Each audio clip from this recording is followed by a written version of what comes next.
Hello, fellow typers. It's been a while again, almost a week. Taking the little one for a bit of a walk in our wagon. It's payday, it's Friday, the sun is out. I had roughly 4 hours of sleep, thanks to you-know-who. Still feeling pretty good. Had about half a pot of coffee. Cleaned at the brewery. Made a stop to the local Asian market. I was going to get their spicy miso ramen with shrimp.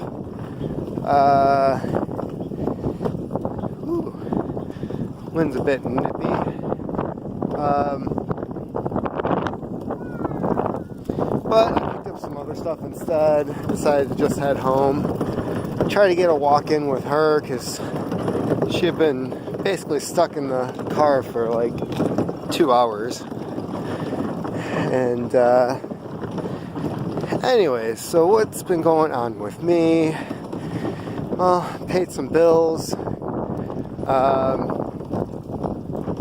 There was an announcement on Instagram that Andrew Yang had some new merch on his website, so ordered a hat and a yard sign. Going to see him on Monday in Chicago, and after that looking to meet up with Ziggy Num Nums and have a drink or two, probably smoke some pipes. After all, that's what we do. And thinking I'm going to get together a goodie bag of some stuff, because there's certain tobaccos I have that I have set aside because it's like,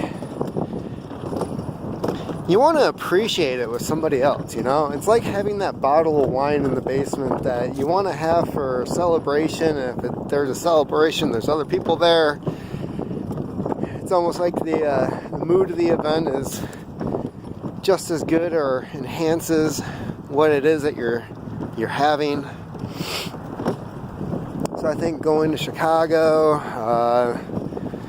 seeing Andrew Yang for the first time, seeing Ziggy Num Nums for the first time.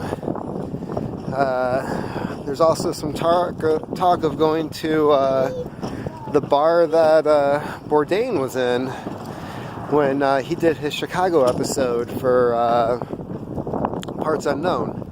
So I have a friend that went there last year. He said it's really awesome, that it just has like a really cool vibe to it. They only take cash. People who go there are like decades long. I mean, it's not like they have a membership like the breweries out here. It's just you go there and then you just never stop going there. So that'll be cool. Also, I'd like to thank Pipes and Cigars for breaking my New Year's resolution of not placing any online orders, because they sent me a postcard in the mail that said, hey, for $5 you get free shipping and this huge sample pouch of Captain Black. So of course I ordered that. Who wouldn't? It's $5. You get Royal, the white, red, black. Is that it? Oh, gold. Yeah. Which, actually the gold Captain Black, I believe is the first one first pipe tobacco I ever tried. And I've had it since then. It's not bad. You know, after trying several things later on, you go back to it and you just kind of, But it's kind of nice to have that as a benchmark. Fall back on and realize how good you have it with a few other things that you've been trying. Alright, we're almost to the top of the hill. It's our usual walk. The cars going by can be pretty loud, so I'll continue on when we actually get to the park. Whose bright idea was it to walk up a mountain? It's not really a mountain, but it's a mountain.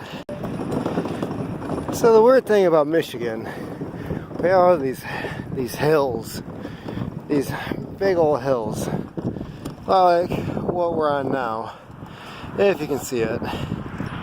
And they're all carved out by glaciers that were a mile high or more. And as they retreated, they took a bunch of dirt with them. And anyways, I heard this interesting bit about, they found a asteroid impact crater in Greenland, and they're dating it back to about 12,000 years ago when the last ice age came to an end, and they think that asteroid hitting the Earth is what warmed things up for us. And I thought that was an interesting snippet of information, but I'd like to learn more about that. Seems like every time we turn around that there's new information coming out about things that we thought was set in stone, and somebody else finds something, digs something up, goes, hey, I think the ancient Sumerians knew something about electricity because this looks a lot like a battery. So I've had some people asking when I'm going to finally smoke that 60-year-old. That was from the late 60s, so 50 to 60-year-old half and half that I have. I think I might be doing that this weekend. Don't know when I'm going to get to try some of that George Washington pipe tobacco. Wanted to learn a little bit more about it before I tried it. There's another guy online whose name and blog I can't remember, but I found it with a simple Google search while trying to look up the George Washington tobacco line, and it was a blend that his father had smoked. It was his father or his grandfather, now I don't remember. But he had never tried it, and he kind of regretted it because it went out of that brand of tobacco disappeared, and he kind of wanted to know what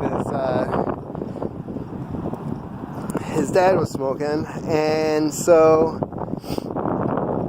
he ended up finding some on this website. It's kind of like a antique tobacco auction site that I checked out.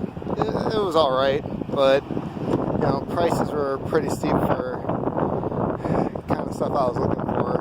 And he ended up finding a tin just like what I have, and it was the first time that he had ever got to smoke it, and once it was gone, it was probably going to be gone for good. And apparently it has a topping of molasses, which I thought was really interesting. Never heard of that. I've heard of like rum topping, stuff like that, but molasses? So I'm curious if there's any issues with like tongue bite, burning hot because of the sugars, what tobacco and molasses would taste like. And who knows, after, again, this tin's from, I'm guessing late 60s, early 70s is what I looked up. And So that means it's older than me. It's pushing, close to 50 years old. I need to stop talking about my age. St. Patrick's Day was not a good time for me. Quickly changing subjects there, if you didn't notice. And have to say, it'll be a long time before I indulge in any Lucky Charms anytime soon. So as you know, I clean at one of the local breweries. They pay me in beer to clean the bathrooms because nobody else wants to do it. And yeah, so Monday, let's just say I never thought that it would be recognizable on the removed toilet. Not only that, but you know, people stumbling downstairs to go to the bathroom. People just acting like complete jackasses. Most of these people didn't have more than a smudge of Irish in them, if any. You know, I never felt like I had to try to be some type of nationality that I'm not. That's what I don't understand about St. Patrick's Day.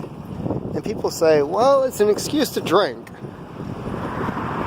On any day of the week, you can find people at the bar who had an excuse to drink that day.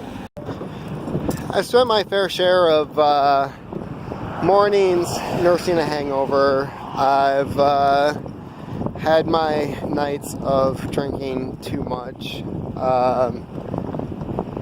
You know, there's really nothing to prove in it. And I don't know, I never really understood it then, except for trying to impress the dumb assholes that I was hanging out with at the time. And I really don't understand it now. So if you want to know more about my thoughts on St. Patrick's Day, you can check out my blog, where I have a post called Notes from St. Patrick's Day, collapseexperiment.com, and a bunch of other stuff on there you might be interested in, or might not. It's not like there's advertising. I don't get paid to do it. It's just something fun for me. So somehow I had like 30 followers on there. Thought that was pretty interesting for a blog. Anyways, it's warming up. It's supposed to be in the 50s on Sunday, so hopefully I will get back to doing some pipe videos. And